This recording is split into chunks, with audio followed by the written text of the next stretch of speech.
క్షణక్షణం పోరాటం కనంకనం ప్రజాపక్షం జనసైనిక్ న్యూస్ కి స్వాగతం. ముందుగా హెడ్లైన్స్. తిరుమల లడ్డు అపవిత్రంపై భగ్గుమన్న భక్తులు. సాక్షాత్తు ముఖ్యమంత్రి చంద్రబాబు ప్రకటన చేయడంతో కేంద్ర హోంశాఖ జోక్యం. హైకోర్టులో YCP lunch motion petition sitting జడ్జితో విచారణ చేయించాలని వినతి. పతాక స్థాయికి పాలక ప్రతిపక్షాల ఆరోపణలు, విమర్శలు, ప్రతి విమర్శల యుద్ధం. తిరుమల లడ్డు అంశంపై స్పందించిన కేంద్ర ఆహార శాఖ మంత్రి ప్రహ్లాద్ జోషి. సమగ్ర విచారణ జరిపించాలి, దోషులను కఠినంగా శిక్షించాలి, భక్తుల మనోభావాలు కాపాడాలి. తల్లి పేరుతో ఒక చెట్టుకు శ్రీకారం చుట్టి ఆదర్శంగా నిలిచిన కొరవంక మెగా సర్పంచ్ చలపతి. మదనపల్లి గ్రామ పంచాయతీలో అట్టహాసంగా స్వచ్ఛతా హీ సేవ 2024 కార్యక్రమం అమలు. పంచభూతాల్ని కలుషితం చేస్తున్న మనిషి తన మనుగడనే ప్రశ్నార్థకం చేసుకుంటున్న విచారకరమన్న సర్పంచ్ పసుపులేటి చలపతి. ఒకే దేశం ఒకే ఎన్నిక అనే నినాదంతో కేంద్ర బీజేపీ ప్రభుత్వం జమ్లీకి సిద్ధం. జమ్లీ ఎన్నికల ప్రక్రియతో ప్రాంతీయ పార్టీల మనుగడ ప్రశ్నార్థకం కానుందా? 2026లో జమ్లీకి సిద్ధమైతే ఏపీలో కూటమి ప్రభుత్వం ఎలాంటి నిర్ణయం తీసుకుంటోంది? దేశ రాజకీయ చిత్రపటాన్ని కేంద్ర బీజేపీ సర్కార్ సమూలంగా మార్చాలని కంకణం కట్టుకుందా? ఇక డీటెయిల్స్ చూస్తే అన్నమయ్య జిల్లా తంబలపల్లి నియోజకవర్గం బి కొత్తకోట మండల సర్వసభ్య సమావేశంలో ఉద్రిక్తత చోటు చేసుకుంది. మండల సర్వసభ్య సమావేశానికి వెళ్తున్న వైకాపా ఎంపీపీ నరసమ్మను అడ్డుకున్న కూటమి నాయకులు. మహిళ అని కూడా చూడకుండా అడ్డుకోవటం దారుణమని రోడ్డుపై బైఠాయించి నిరసన తెలిపిన వైకాపా ఎంపీపీ నరసమ్మ. మండల పరిషత్ కార్యాలయంలోనికి వైసీపీ ఎంపీటీసీలను రానివ్వకుండా గేటుకు తాళం వేసి నిరసన తెలిపిన కూటమి నాయకులు. సెలెక్టింగ్ అయిన వైకాపా ఎంపీటీసీలో సర్పంచ్లు, జడ్పీటీసీలు కాదని ఎన్నికలకు వెళ్లి ఎలక్ట్ అయిన ప్రజల పక్షాన నిలబడేది కూటమి నాయకులేనని నినాదాలు. కాసేపు ఉద్రిక్తత వాతావరణం అనంతరం మండల సర్వేసభ సమావేశాన్ని రద్దు చేస్తున్నట్లు ఎంపీడీఓ తెలపడంతో సద్దుమణిగిన వాతావరణం. గత ప్రభుత్వ హయాంలో స్థానిక ఎమ్మెల్యే పెద్దిరెడ్డి ద్వారకానాథరెడ్డి తమ అధికార బలంతో అందరినీ ఏకగ్రీవం చేయించారు. తంబలపల్లిలోని 6 మండలాల పరిధిలోని ఎన్నికైన స్థానిక ప్రజా ప్రతినిధులు ఎవరూ ప్రజల చేత ఎన్నుకోబడలేదని, గతంలో ఎన్నికైన ప్రజా ప్రతినిధులు అందరూ రాజీనామా చేసి మళ్లీ ప్రజా తీర్పు కోరాలని టీడీపీ నాయకులు పట్టుబడుతున్నారు. దాదాపు నియోజకవర్గంలోని అన్ని మండలాల్లో ఇదే పరిస్థితి రిపీట్ అవుతోంది. సర్వసభ్య సమావేశానికి వైకాపా ప్రతినిధులు రావడం, టీడీపీ నాయకులు అడ్డుకోవడం, సర్వసభ్య సమావేశాలు వాయిదా వేయడం షరా మామూలుగానే సాగుతోంది. ప్రభుత్వం ఏర్పడి 100 రోజులు ఏర్పడడం వల్ల మనము ఈ కార్యక్రమాన్ని మేము ఈ వారం రోజులు మంచి ప్రభుత్వం అనే కార్యక్రమంతో ప్రతి కార్యకర్త, ప్రతి నాయకుడు, ప్రతి గ్రామం నుంచి, మండలం నుంచి, నియోజకవర్గం లెవెల్లో ప్రతి ఒక్కరూ మన మంచి ప్రభుత్వం గురించి మంచి ఆలోచనలు, పెన్షన్ విధానం అయితేనేమి, డిఎస్సీ అయితేనేమి ప్రతి ఒక్కరిని దృష్టిలో పెట్టుకొని నారా చంద్రబాబు నాయుడు ముఖ్యమంత్రి గారు ప్రతి ఒక్కరికి మంచి చేసి మన వరదలు వచ్చి విజయవాడ మునిగిపోయే సందర్భంలో కూడా దాదాపు 80 సంవత్సరాల వయసులో నారా చంద్రబాబు నాయుడు గారు యువకుడిలాగా 16 ఏళ్ళ యువకుడిలాగా మన దీంట్లో వరదల్లో డే అండ్ నైట్ కష్టపడి బస్సులో ఆయన ఇచ్చేసుకుంటూ ప్రజల కోసం ఎంత కష్టపడుతున్నారో మేము నిజంగా గర్వించదగ్గ విషయము. మనకు ఇలాంటి ముఖ్యమంత్రి లైఫ్ లాంగ్ మనకే ఉండాలని కోరుకుంటూ థ్యాంక్ యూ సో మచ్. నా పేరు లక్ష్మీ నరసింహ, నేను కొత్తకోట ఎంపీపీని. ఈ రోజున సర్వసభ సమావేశం జరుగుతుంది. ఇక్కడ వైసీపీ నాయకులు కూడా ముందు మీటింగ్ జరపకుండా అడ్డుకున్నారు. అదేవిధంగా ఇప్పుడు కూడా టీడీపీ నాయకులు వచ్చి అడ్డుకోవడం జరుగుతుంది. ఇక్కడ మీటింగ్ జరగకూడదు అనేసి నేను ఎంపీ ఆఫీస్ ముందు కూర్చొని ధర్నా చేయడం జరుగుతూ ఉంది. అలాగే ఈ రోజున ఒక దళిత మహిళ అనేసి వీళ్ళు కూడా కలిసి నాకు అడ్డుకోవడం జరుగుతూ ఉంది. ఒక దళిత మహిళ అనేది కూడా ఇంత ఇదిగా చూడడం చాలా అన్యాయంగా భావిస్తున్నా. నేను ఒక మహిళ అనేది కూడా గౌరవించుకోవడం అలా పోనీయకుండా నన్ను అడ్డుకున్నారు. వైసీపీ నాయకులు కూడా ముందు ఒక వ్యక్తిని మాతో అత్త మామని భర్తను కూడా స్టేషన్లో పెట్టడం కూడా జరిగింది.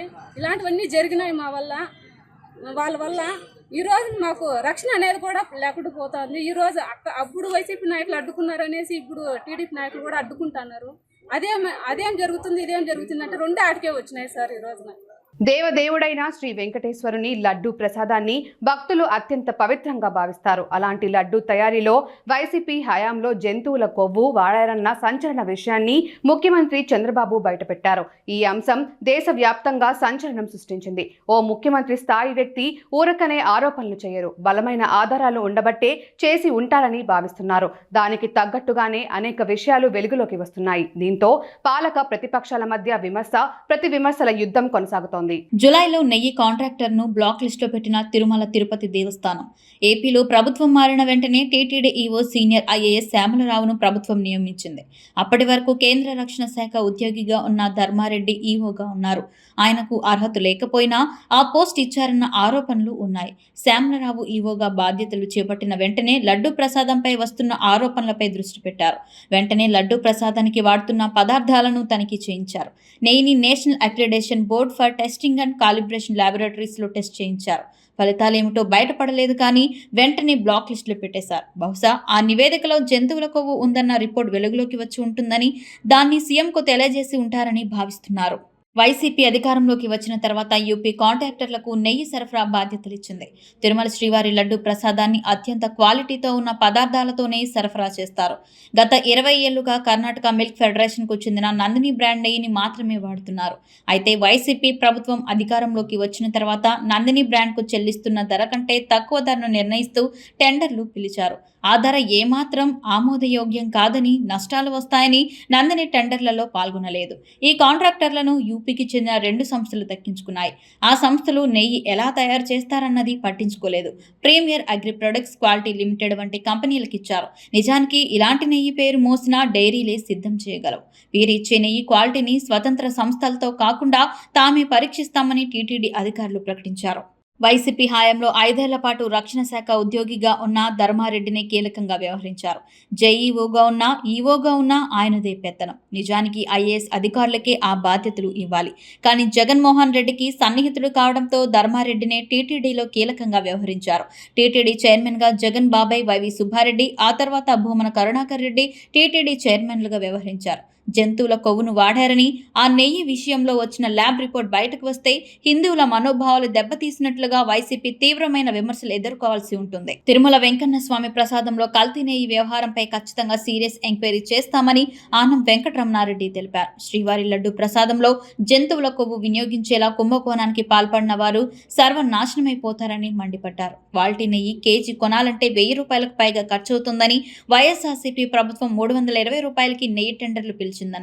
4గురికి నెయ్యి టెండర్ కాంట్రాక్ట్ ఇచ్చారని, క్వాలిటీ నెయ్యి 320 రూపాయలకి ఇచ్చేవారు ఎవరైనా ఉన్నారా అని ఆనం వెంకటరమణారెడ్డి ప్రశ్నించారు. గుండెపైన చేయబెట్టుకున్నావు మాడమని చెప్పండి. నేను సూటిగా అడుగుతున్నా, ఎందుకు మీరు కేఎంఎఫ్ కాదని ఇతర ప్రైవేట్ సంస్థలకి మీరు నెయ్యి టెండర్ అందజేశారు? సూటిగా ప్రశ్నిస్తున్నా. గుండెపైన చేయబెట్టుకుని మాడమని చెప్పండి. ఎంత అన్యాయమో చెప్పండి. కేఎంఎఫ్ ఏంటండి? It's cooperative. Karnataka milk federation pure కౌగీతో నెయ్యి తయారు చేస్తారు, ఆవు పాలతో నెయ్యి తయారు చేస్తారు. అలాంటి కంపెనీ కాదని, కావాలని వేరే తీసుకొచ్చి ఇప్పుడు వాళ్ళ లావాదేవీలకి టెండర్లు అప్పగించారు. ఇప్పుడేమైంది? అన్ని వాస్తవాలు బయటపడుతున్నాయి. మేము మొదలు పెట్టాం. తిరుమల లడ్డు ప్రసాదం విషయంలో ల్యాబ్ రిపోర్ట్స్ బయటపడ్డాయి. ఇప్పుడు మీరు ఎలా భరోసా ఇస్తారు భక్తులకు? అందుకనే భక్తులందరూ కూడా మనోభావాలు దెబ్బతిన్నాయి. ఎవరు ఊహించలేదు. వెంకటేశ్వర స్వామి హిందువులకి కలియుగ దేవుడు. ఒక నమ్మకం, ఒక విశ్వాసం. అందుకని ఎప్పుడు కూడా అందరూ నమ్మేది, ఎవరైనా వెంకటేశ్వర స్వామికి అపచారం తలపెడితే నెక్స్ట్ జన్మలో కాదు, ఈ జన్మలోనే పనిష్మెంట్ ఇస్తాడని. అలాంటి వెంకటేశ్వర స్వామి పవిత్రం చేయడం కోసం కడాన ప్రసాదాల్లో కూడా మీరు నేను ఏదైతే చెప్పానో అలాంటి ముడి సరుకులు ఏవైతే వాడారో ఇవన్నీ నాసిరకం కాకుండా అపవిత్రమైన ముడి సరుకులను వాడారు. ఆ విషయమే ఈరోజు టీటీడీ కూడా ఎంక్వైరీ చేసినప్పుడు, టెస్టులు చేసినప్పుడు బయటపడిన వాస్తవాలు. ఇలాంటి దుర్మార్గుల్ని ఏం చేయాలో నాకైతే అర్థం కావడం లేదు. ఓసారి బాధ, ఆవేదన ఉంటుంది. కక్కుర్తికి కూడా అద్దులుంటాయి. కక్కుర్తి కూడా అద్దులు లేకుండా ప్రవర్తించి, అంటే మేము ఏమైనా చేస్తాం అనే అహంభావంతో ముందుకు పోయారు. అందువల్లనే ఇలాంటి సమస్యలన్నీ వచ్చాయి. ఇక్కడే కాకుండా మీరు చూశారు, తిరుమల పైన ఎంత మొత్తం శానిటేషన్ దెబ్బతీశారు, ప్రసాదాలు దెబ్బతీశారు, అన్నా క్యాంటీన్ దెబ్బతీశారు. కడాన వెంకటేశ్వర స్వామిని తీసుకుపోయి పెళ్లిళ్ళు, పేరంటాలుంటే అక్కడ కూడా ఊరేగించే పరిస్థితికి వచ్చారు. స్వచ్ఛతా హీ సేవ 2024 కార్యక్రమంలో భాగంగా మొక్కలు నాటుదాం, పర్యావరణాన్ని పరిరక్షించుకుందాం అంటూ కురవంక మెగా సర్పంచ్ పసుపులేటి చలపతి పిలుపునిచ్చారు. కేంద్ర రాష్ట్ర ప్రభుత్వాలు అత్యంత ప్రతిష్టాత్మకంగా చేపట్టిన ఈ స్వచ్ఛతా హీ సేవ కార్యక్రమంలో ప్రతి ఒక్కరూ భాగస్వామ్యులు కావాలని సర్పంచ్ ఆకాంక్షించారు. నేటి యాంత్రిక జీవనంలో పంచభూతాలను కలుషితం చేస్తున్న మనిషి మానవ మనుగడనే ప్రశ్నార్థకం చేస్తుండటం గుర్తుంచుకోవాలని హితవు పలికారు. స్వభావ స్వచ్ఛత సౌభాగ్య స్వచ్ఛత పేరుతో తలపెట్టిన ఈ కార్యక్రమంలో మొక్కలు నాటి పర్యావరణాన్ని కాపాడి సమాజ హితం కోరాల్సిన బాధ్యత ప్రతి పౌరుడిపై ఉందని కురవంక సర్పంచ్ పసుపులేటి చలపతి ప్రజలకు, అధికారులు, నాయకులకు పిలుపునిచ్చారు. తల్లి పేరుతో ఒక చెట్టు కార్యక్రమం సందర్భంగా స్థానిక కురవంక పంచాయతీలో కురవంక సర్పంచ్ పసుపులేటి చలపతి వారి తల్లి పసుపులేటి చెన్నమ్మ పేరుతో చెట్లు నాటడం జరిగింది. ఈ సందర్భంగా సర్పంచ్ చలపతి మాట్లాడుతూ పర్యావరణ రక్షణకు చెట్లు నాటడం చాలా ముఖ్యమన్నారు. చెట్లను కాపాడుకోకపోతే పర్యావరణానికి ముప్పు వాటిల్లే ప్రమాదం ఉందన్నారు. ప్రస్తుత తరుణంలో పంచభూతాలు పొల్యూషన్ బారిన పడి భవిష్యత్ మానవ మనుగడ ప్రశ్నార్థకంగా మార్చుతున్నాయని ఆవేదన వ్యక్తం చేశారు. పర్యావరణాన్ని రక్షించుకోవడం ప్రతి ఒక్కరి బాధ్యతని గుర్తు చేశారు. పర్యావరణాన్ని మనం రక్షించుకోవడానికి ఎక్కువగా చెట్లు నాటి ఆ చెట్లను కాపాడుకోవాలన్నారు. తిరిగి పర్యావరణం చెట్ల రూపంలో మనకి మంచి గాలి, వాతావరణం ఇస్తూ ప్రజలందరూ ఆరోగ్యంగా ఉండడానికి ఎంతగానో దోహదపడుతుందని పేర్కొన్నారు. ఇలాంటి మంచి కార్యక్రమాన్ని మొదలుపెట్టిన ప్రధాని మంత్రి నరేంద్ర మోడీకి ధన్యవాదాలు తెలిపారు. ప్రతి ఒక్కరు కూడా ఎక్కువ శాతం మొక్కలు నాటి పర్యావరణాన్ని కాపాడుకోవాల్సిన బాధ్యత ప్రతి ఒక్కరిదని ఆయన అన్నారు. ఈ కార్యక్రమంలో Kuravanka panchayat secretary Shabana, Kuravanka builder Boyapati Murali Naidu, ward member Nagaraju, senior నాయకులు శ్రీనివాసులు, పంచాయతీ సచివాలయం సిబ్బంది తదితరులు పాల్గొన్నారు. నమస్కారం. స్వభావ స్వచ్ఛత, సంస్కార స్వచ్ఛత అనే దీన్ని మన రాష్ట్ర ప్రభుత్వం, కేంద్ర ప్రభుత్వం ప్రతిష్టాత్మకంగా నిర్వహించాలని చెప్పారు. అదేవిధంగా మా కురువంక పంచాయతీలో మేము కూడా చెట్లు నాటకాలు, మా పంచాయతీ సచివాలయం సిబ్బంది కానీ, పబ్లిక్ కానీ ప్రతి ఒక్కరూ కూడా మా పంచాయతీలో మేము చెట్లు నాటడం నిర్వహించాము. ప్రతి ఒక్కరు కూడా చేయాలని, టౌన్లో ఈ పేపర్లు, ఈ ప్లాస్టిక్ పేపరు, ఈ పొల్యూషన్ చాలా ఎక్కువగా ఉంటుంది కాబట్టి దయచేసి ప్రతి ఒక్కరు కూడా ఈ చెట్లు నాటకం అనేది చేయాలని కోరుకుంటున్నాను. మాలిక్ ఫంక్షన్ హాల్లో రేపు నిర్వహించే ప్రజా దర్బార్ను విజయవంతం చేయండి. ఆంధ్రప్రదేశ్ ప్రభుత్వం ఏర్పాటై 100 రోజులు పూర్తి చేసుకున్న సందర్భంగా నిర్వహిస్తున్న ఇది మంచి ప్రభుత్వం కార్యక్రమంలో భాగంగా మదనపల్లి నియోజకవర్గంలో ఎమ్మెల్యే షాజహాన్ బాషా అధ్యక్షతన 21వ తేదీ నుండి 26వ తేదీ వరకు ప్రజా దర్బార్ కార్యక్రమంతో పాటు సమావేశాలు నిర్వహిస్తున్నట్లు మున్సిపల్ కమిషనర్ ప్రమీల తెలిపారు. శుక్రవారం మున్సిపల్ కార్యాలయంలో నిర్వహించిన విలేకరుల సమావేశంలో కమిషనర్ మీడియాతో మాట్లాడుతూ తెలుగుదేశం ప్రభుత్వం ఏర్పాటై 100 రోజులు పూర్తయిన సందర్భంగా రాష్ట్ర ప్రభుత్వ సూచనల మేరకు ఎమ్మెల్యే షాజహాన్ బాషా అధ్యక్షతన నిర్వహించే కార్యక్రమాలలో అన్ని శాఖల అధికారులు పాల్గొంటారని, ప్రజలు తమకు సంబంధించిన వినతులను సభలలో అందజేసి తక్షణ పరిష్కారం పొందవచ్చునని కమిషనర్ తెలిపారు.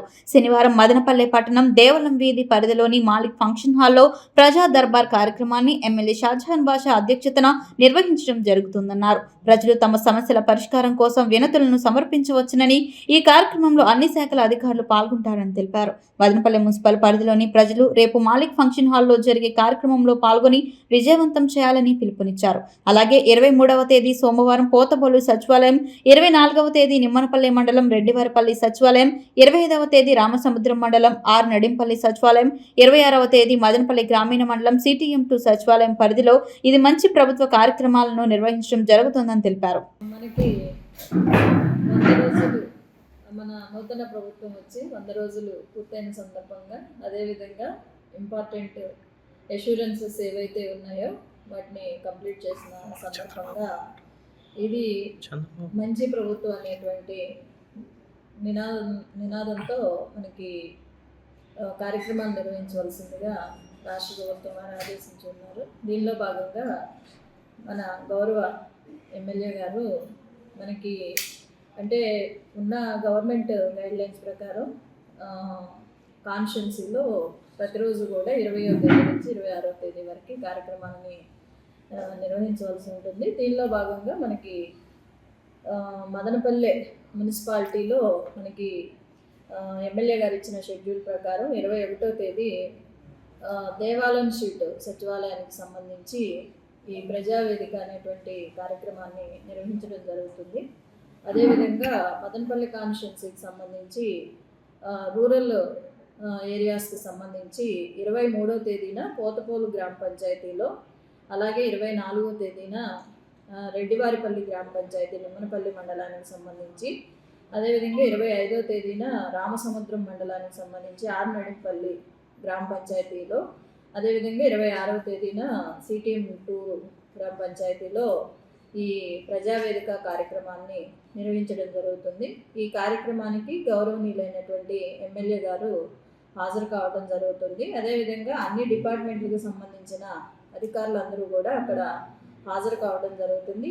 ఈ అధికారులందరూ కూడా ఈ అన్ని డిపార్ట్మెంట్కి సంబంధించిన అధికారులు ఈ 100 డేస్లో వారి డిపార్ట్మెంట్కి సంబంధించి సాధించినటువంటి అచీవ్మెంట్స్ గురించి అందరూ కూడా అక్కడ అటెండ్ అవుతూ జరుగుతుంది. అదేవిధంగా ఎమ్మెల్యే గారు కేంద్రంలో మోడీ ప్రభుత్వం గత 10 ఏళ్లుగా ఎన్నో సాహసోపేతమైన నిర్ణయాలు తీసుకుంది. మరో సంచలన నిర్ణయం ప్రాంతీయ పార్టీల గుండెల్లో గుబులు రేపుతోంది. దేశవ్యాప్తంగా ఒకే ఎన్నిక నిర్వహించేందుకు రంగం సిద్ధం చేసుకుంటోంది. ఒకే దేశం ఒకే ఎన్నిక అనే నినాదంతో బీజేపీ మొదటి నుంచి ముందుకు వెళ్తున్న సంగతి తెలిసిందే. ఈ జమిలీ ఎన్నికల నిర్ణయం దేశ రాజకీయ చిత్రపటాన్ని సమూలంగా మార్చేస్తుందని రాజకీయ మేధావులు అభిప్రాయపడుతున్నారు. అయితే గత 10 సంవత్సరాలలో కూడా ఈ జమిలీ ఎన్నికల అంశాన్ని తెరపైకి తీసుకువచ్చి మోడీ ప్రభుత్వం వెనక్కి తగ్గింది. కానీ ఇప్పుడు మాత్రం 100 అడుగులు ముందుకు వేసింది మోడీ సర్కార్. ఏ క్షణమైనా జమిలీ ఎన్నికలు నిర్వహించేందుకు రంగం సిద్ధం చేసుకుంది. ఈసారి కేంద్రంలో మోడీ ప్రభుత్వానికి సరిగ్గా సీట్లు రాలేదు. నితీష్ కుమార్ అలాగే నారా చంద్రబాబు నాయుడు సపోర్ట్ లేకపోతే అసలు మోడీ ప్రభుత్వం మూడోసారి అధికారంలోకి వచ్చేదే కాదు. చంద్రబాబు అలాగే నితీష్ కుమార్ కారణంగానే దేశంలో మోడీ ప్రభుత్వం ఏర్పాటైందని అందరికీ తెలుసు. అయితే ఎప్పటిలాగే మళ్లీ ఎన్నికలు జరిపితే బీజేపీ దారుణంగా ఓడిపోవడం గ్యారంటీ అని అంటున్నాయి సర్వేలు. అందుకే 2029 కంటే ముందే జమిలీ ఎన్నికలు నిర్వహించేందుకు పక్కా ప్లాన్ చేస్తుంది మోడీ ప్రభుత్వం.